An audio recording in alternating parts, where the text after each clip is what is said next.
مسیح میں آپ سب کی سلامتی ہو. میں آج کے کمنٹ سے ادا کروں گا. آج کا ٹاپک ہے اندیکھی چیزوں پر ایمان. اس کا حوالہ ہمیں عبرانیوں کی کتاب 11 باب اس کی 11ویں آیات میں اس کی پہلی آیات میں ملتا ہے. اب ایمان کی امید اب ایمان امید کی ہوئی چیزوں کا اعتماد اور اندیکھی چیزوں کا صوبت ہے، کیونکہ اسی کی بابت بزرگوں کے حق میں اچھی گواہی دی گئی ہے. اسی میں خدا ان کے پاک نام سنے جانے پر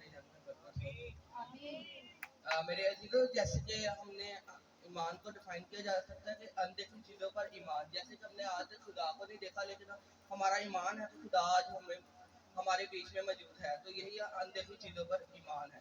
تو میرے عزیزوں، اولڈ ٹیسٹمنٹ میں ہنوس نام کا ایک شخص جو تھا خدا کے ساتھ بہت اٹیچ تھا، اس کے قوانین کے مطابق زندگی گزارتا تھا اور بھی خداوند کے بندوں کو اس کے حضور میں لاتا تھا. اور میرے عزیزوں، اسی کے بعد وہ اپنی گواہی دیتا تھا کہ میں ایک دن اپنی اسی جسمانی بدن کے ساتھ خداوند کے ساتھ اٹھایا جاؤں گا. تو 365 سال بعد خدا نے اس کے ایمان کے مطابق اس کے ساتھ کیا اور اسے اپنے 365 سال بعد اسے آسمان پر اسے جسمانی بدن کے ساتھ اٹھا لے لیا.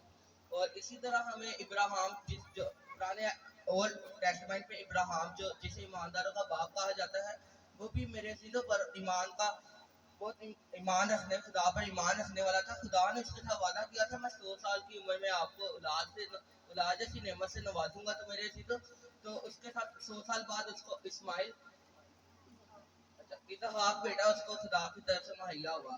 اور میرے عزیزوں، اسی طرح ہم ایلیا نبی کی طرف دیکھتے ہیں تو وہ بھی بہت خدا کے حضور میں پرستش کرنے والا اور ہر طرح کی قوانین دینے والا اور ہر طرح کی خدمت کو انجام دینے والا شخص تھا. وہ بھی کہتا تھا کہ آسمان سے آگ کی رات آئے گی اور مجھے اٹھا کے لے جائے گی.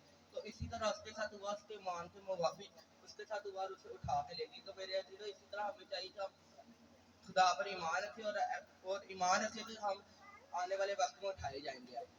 تو خدا ان کے پاک نام سنی جائے پڑے گی.